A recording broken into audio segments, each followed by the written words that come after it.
For simplicity, let us say that the entire health system in Ireland is a structure made of building blocks, represented by this basic diagram.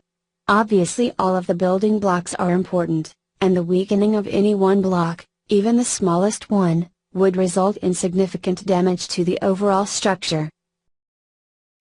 Doctors obviously play a vital role in the delivery of healthcare. Right now there are huge problems in recruiting and retaining sufficient doctors to deliver safe healthcare in Ireland. Therefore, this cornerstone of the health system is under extreme pressure, and is in danger of collapsing. This video looks at this problem in some detail, and attempts to identify the real causes and possible solutions. In Ireland there are about 2,500 general practitioners, and these are located throughout the country. Typically a patient only has to wait a matter of days for an appointment with their local GP, but emergency cases are given priority and seen almost immediately. GPs manage to successfully treat approximately 11 out of every 12 patients locally, with the remaining 1 in 12 being referred for further opinion.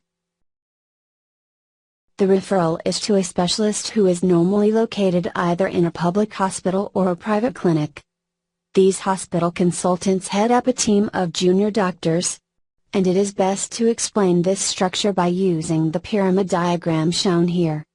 The vast majority of graduates from medical school take up a post as an intern in a hospital. Over the following years they work their way up through the ranks, and some of these eventually become consultants. The intern position is the lowest rung on the hospital ladder, and this normally lasts for 1 year, until another crop of medical students graduate to take their place. The next step in the ladder is SHO, and this lasts for several years, where the trainee doctor rotates through various disciplines within the hospital, such as surgery, cardiology, obstetrics, etc. Each of these rotations lasts for a minimum of 6 months, and therefore over the years the junior doctor gets exposure to a variety of disciplines, before having to decide on the field they wish to specialize in for the rest of their careers. In fact, at this stage some doctors decide that they want to be GPs, so they focus on receiving GP training.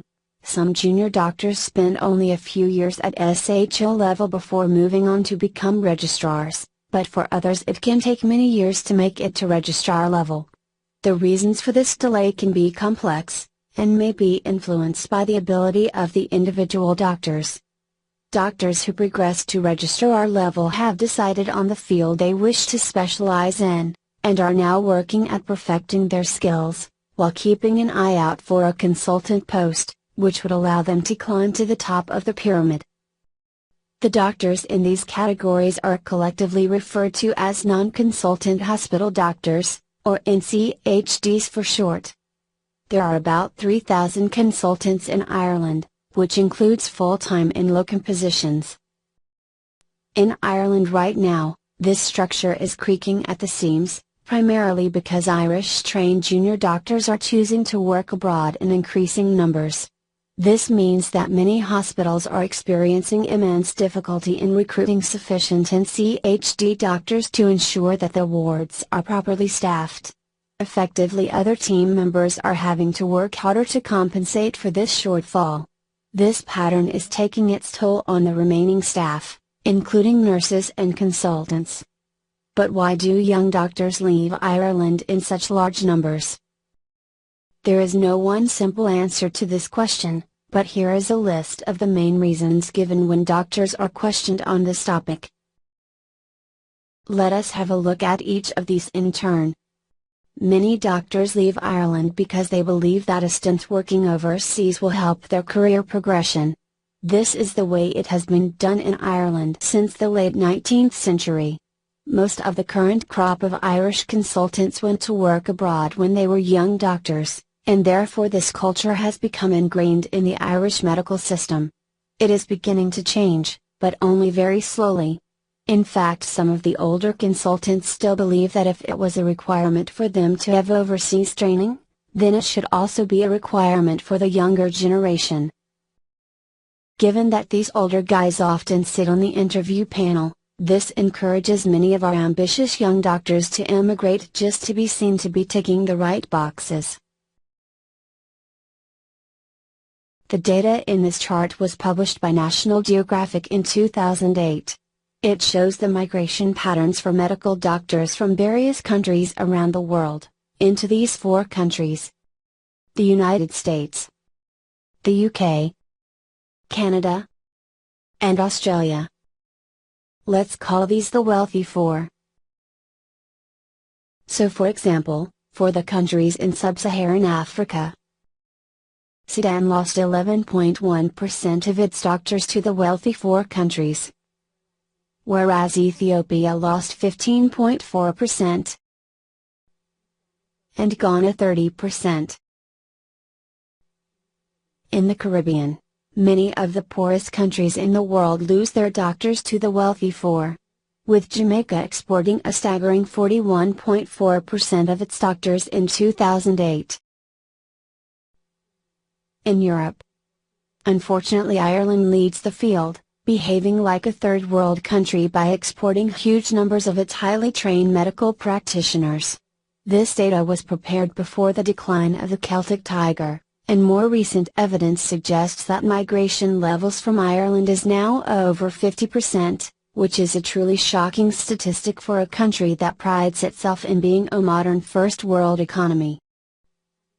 Having a closer look at our wealthy 4 countries, we see that hardly any doctors leave the United States, with only a fraction of 1% migrating. For Canada, the numbers are 11.8% migration. For the UK, the level of migration is a very modest 7.2%.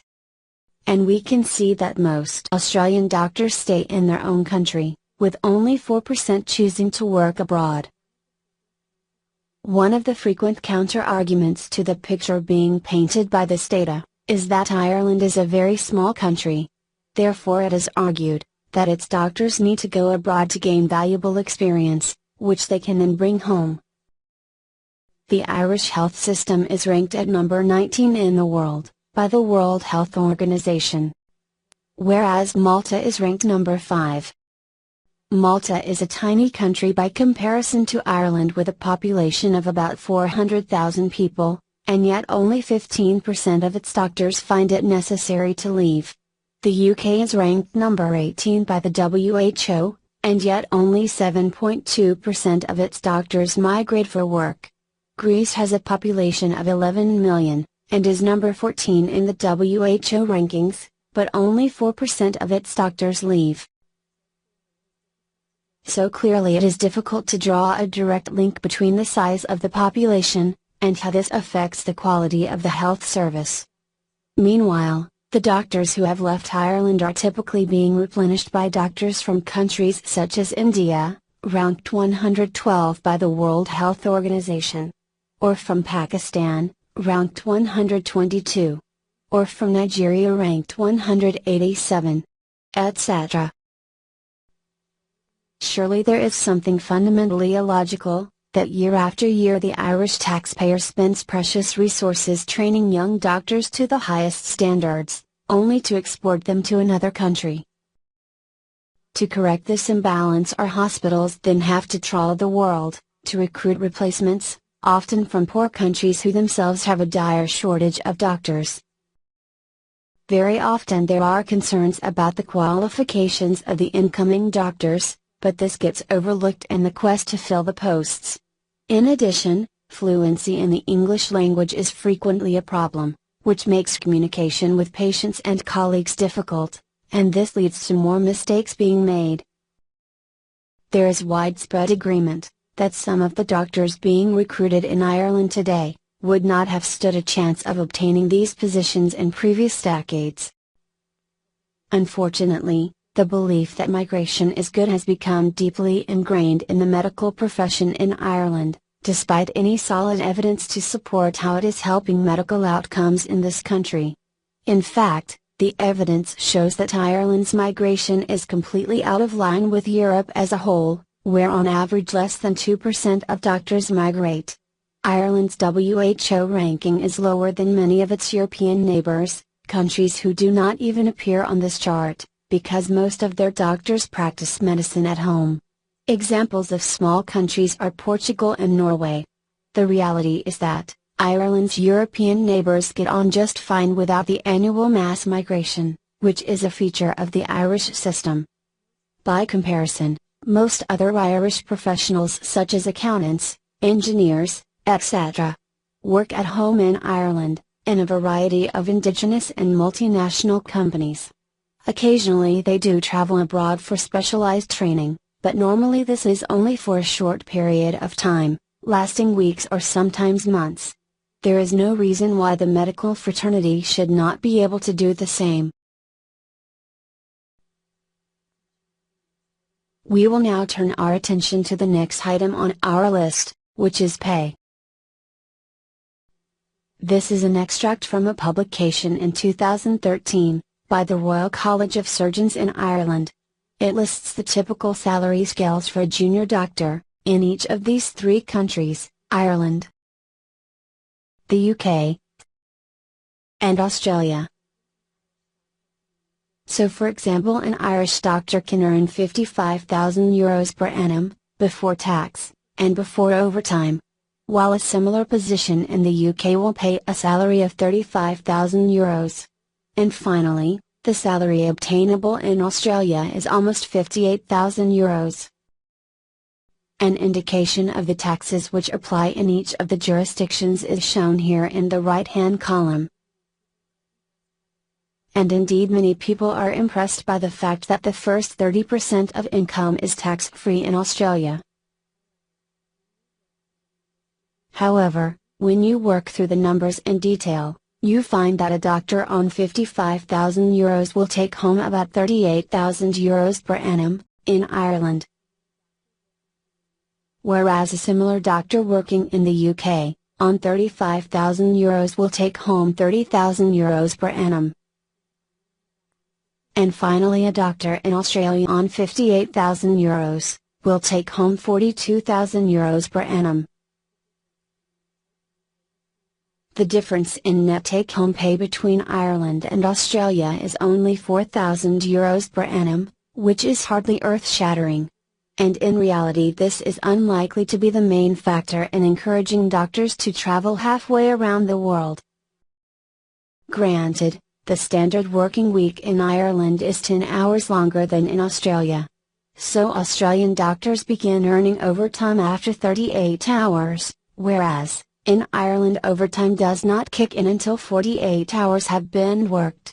Of course a minority of doctors will be focused on the money, but the vast majority did not join the profession only for money.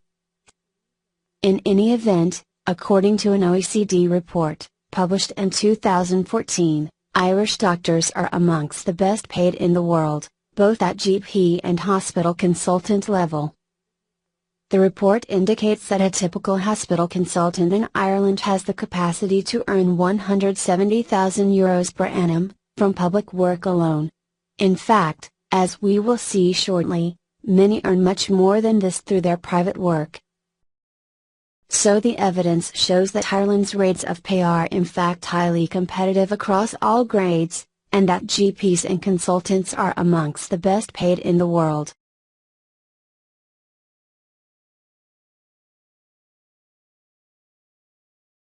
The third item on our list is the work-life balance. Clearly the long hours which Irish doctors have to work is a big problem. In theory, this is 48 hours per week, but in reality many young doctors work much longer hours than this. While they are paid overtime, most of them would prefer to forego the extra pay for a better quality of life. After all, doctors are human beings too, and it is grossly unfair to expect them to work much longer hours than the rest of the population. In 2004, Ireland signed up to the European Working Time Directive, but it has yet to be fully implemented. This is an immense source of frustration for doctors, and it is forcing them to treat patients while they are extremely fatigued, which of course is very unsafe. In addition, long working hours allow almost no time for further study, which is an important part of progressing their careers. The solution is for the European Work Time Directive to be implemented as a matter of urgency. Of course, Ireland does not have Bondi Beach, and the weather that goes with it. But it does have many beautiful sights and cultural events. The Lonely Planet 2015 guide lists Ireland as one of the 5 top countries in the world to visit. The guide goes on to say that Ireland is the real deal, and raves about its stunning scenery, its music and dance, and of course its people. In another report, compiled by the Good Country Index, Ireland comes out as the #1 country in the world in which to live. The index was compiled using United Nations data from 125 countries, and each country was graded across 7 different categories. Of course, these independent reports are not in themselves definitive proof that Ireland is the best country in the world in which to live.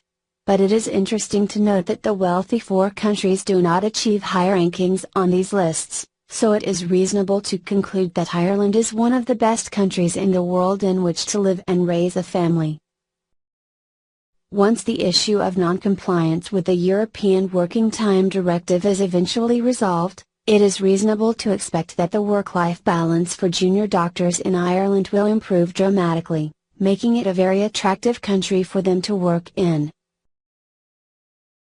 So now we have looked at each of these items in turn, and we have seen that pay is not really a big issue, because rates of pay in Ireland are already highly competitive by international standards.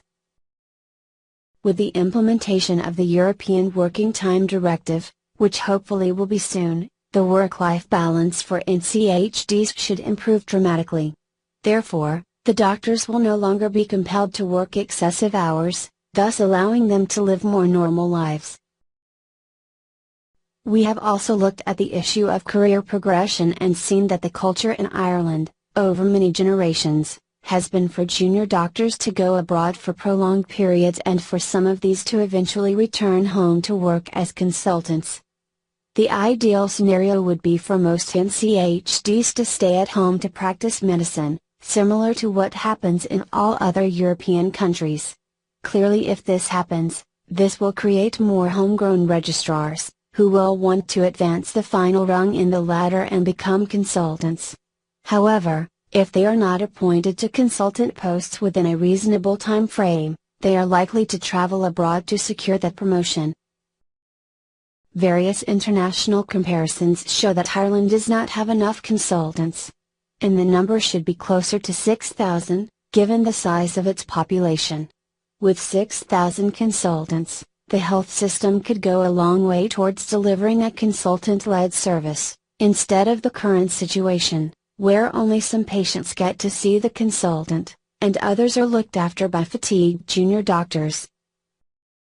In principle, there is widespread agreement that Ireland needs extra consultants, but there are financial barriers to creating these new posts. The HSE is concerned that the creation of 3,000 extra consultant posts would cost an additional €500 million per annum, and this funding is not available in the current economic climate. Of course, when you take tax repaid to the state into account, the cost would immediately drop to about €300 million. In practice though, many registrars are already being paid at consultant rates right now, because of the extra overtime hours they are working. If some of these registrars were moved to consultant grade, it would result in several benefits. Firstly, it would help improve patient access to consultants, hence shortening waiting times. Secondly, it would reduce the cost of hiring locums, a practice widespread in the health system. Locums charge agency rates that are considerably in excess of a regular consultant's salary. Finally, it would create upward movement in the pyramid, thus giving younger doctors hope for advancing their careers, and encourage them to stay in Ireland. All of these changes would improve efficiency, by speeding up the movement of patients through the hospital system, instead of the costly business of allowing a patient sit in bed for days waiting to be visited by a consultant. With a lot of goodwill on all sides, and by focusing on the patient as the customer, it is likely that the appointment of extra consultants could be cost neutral, while also helping to dramatically improve morale within the health system. But in reality, Management within the HSE are not the only obstacle to appointing extra consultants. Ironically, consultants themselves are also a major barrier. Of course, some of the existing consultants would only be too delighted if additional posts were created, because this would help ease their workload. But many others are concerned that the additional appointments would impact on their private income. To understand the issues at play here, it is important to have a grasp of the annual budget required to run the health system in Ireland, and especially how some of this private money finds its way into the pockets of consultants, who are also paid an excellent salary by the state. So let's have a broad look at the Irish health budget. The HSE expenditure for healthcare is in the order of €13 billion per annum. In addition, the private health insurers contribute about €1.75 billion, thus bringing the total healthcare budget to €14.75 billion per annum. The health insurers are household names, and many people are under the impression that they are the main funders of healthcare in Ireland. But in reality, they only contribute about 12% of the total cost of running the system, with the remaining 88% coming from the state coffers. Looking at this $1.75 billion a little closer, we find that $1.35 billion goes towards private hospitals and clinics, while the other €400 million goes to consultants.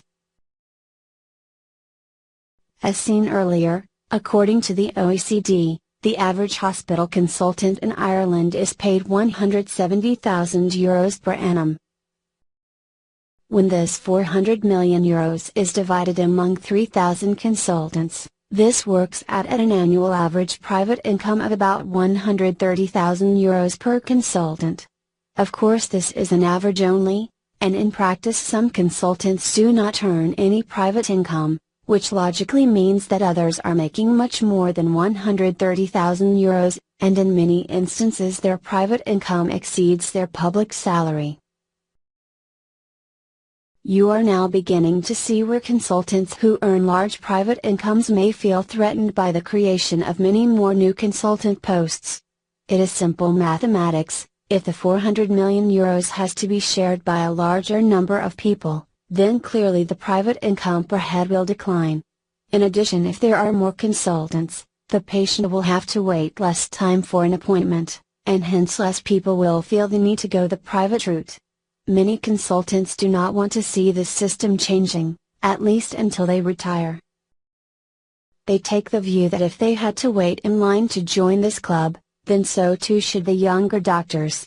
But of course, younger doctors nowadays have got other alternatives, and they are not prepared to wait indefinitely. The consultants try to justify the status quo with the argument that going abroad gives valuable experience to young doctors, but as already shown, Ireland is out of step with all developed countries in this regard. The reality is that many doctors in their mid-30s are at the top of their game, having acquired 10 years postgraduate experience. Many of these registrars fill in as locum consultants anyway. So for example, a registrar in Cork may travel to Dublin to act as a consultant for the weekend, and then return back to his or her registrar job on Monday morning. Clearly, the registrar should only be acting as a consultant if he or she has the required skills. If he or she is good enough to be a consultant on Saturday and Sunday, then why not Monday and Tuesday and every other day? The answer is that it suits the established consultants to be able to draw on locums during unsociable hours, but they keep the private patients for themselves. In fact, some registrars act as de facto consultants anyway, during the normal working week. This happens when they look after public patients, while their boss, the consultant, is down the corridor or down the road in his or her private rooms, seeing private patients, and dipping into this pool of money.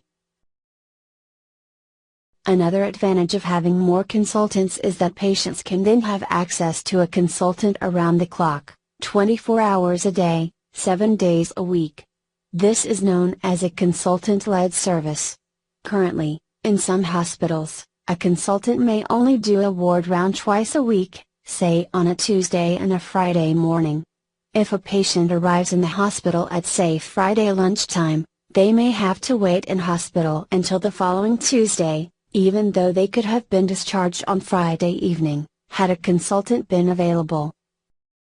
Of course, this system also suits the private hospitals, because they are also getting a fee for every day that the patient is hospitalized, as is the consultant, of course. Frequently, due to lack of consultants, the patient is seen by a junior doctor at SHO level, and released home. This is bordering on nonsensical, and is often very frustrating for GPs. At the end of the day, when a GP asks for a second opinion, they expect the patient to be seen by a specialist, not a trainee doctor, who may have a lot less training or experience than the GP who sent them to the hospital in the first place. This system is clearly a very inefficient use of resources. This 3% of the total health budget is highly detrimental to the entire health system, because it is dangling a carrot in front of the consultants' noses, tempting them to double or quadruple their income, which many find hard to resist. Many consultants argue that they are fulfilling their contractual obligations, in terms of hours spent with public patients. The reality is much more opaque, and many consultants have learned how to sidestep the guidelines. For example, many of their private patients occupy beds in the public hospitals, so it is hard to keep track precisely on which patients, public or private, that the consultant is spending time with. In other instances, they simply ignore the guidelines, and head off to the private clinic after an early morning ward round. Can you imagine a situation, where say Microsoft, allowed its senior software engineers to spend half of their working day looking after their own interests, and having their own private clients, with whom they could double or quadruple their salaries? It sounds incredible, but this is what is happening in the Irish health system. Some years ago, the HSE came up with the idea of creating new management posts, to keep an eye on how consultants were performing their duties. This new post was given the title, Clinical Director, and logically you would have expected the HSE to appoint one of its many underutilized administrative staff to this role. But this is not what happened. They appointed consultants to these roles, and paid them an extra salary of €50,000 per annum.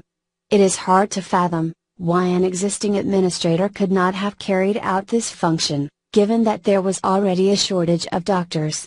The consultants could scarcely believe their good luck, to have their own colleagues overseeing them. Many of these clinical directors simply pocketed the €50,000, and allowed matters to continue as normal. In fairness, some clinical directors have stood up to their wayward colleagues, but many have been ignored and shunned because of this. The cost of professional indemnity insurance for some surgeons can be as high as €90,000 per annum. In addition, there is the cost of renting private rooms, hiring a private secretary, etc. So realistically, some consultants have fixed costs well in excess of €150,000 per annum, and that is before they even see their first private patient. This annual overhead focuses their mind, and many consultants realize that they are effectively running a private business, and that they need to shift patients through their waiting room as quickly as possible. Effectively, their primary role as healthcare professionals has become lost in the quest for higher turnover and higher profits. Clearly, the current setup is not fit for purpose, and needs to be changed. The goal should be to put the patient at the center of the system, and treat them as a customer. Many organizations who have adapted this approach have driven 20 to 30% waste from their systems. This is the road that our health system should be going down. The Minister for Health Leo Varadkar, and his colleague Minister Brendan Howlin need to make changes. Clearly, they will never get 100% agreement, as there are so many self-interest groups within the health system. The first step should be, to begin appointing more consultants. This will bring down the waiting lists. It will also ease the crisis with junior doctors leaving the country. Of course, they also need to implement the European Working Time Directive. These changes will make Irish hospitals more efficient, and shine a spotlight on those who are primarily after the money.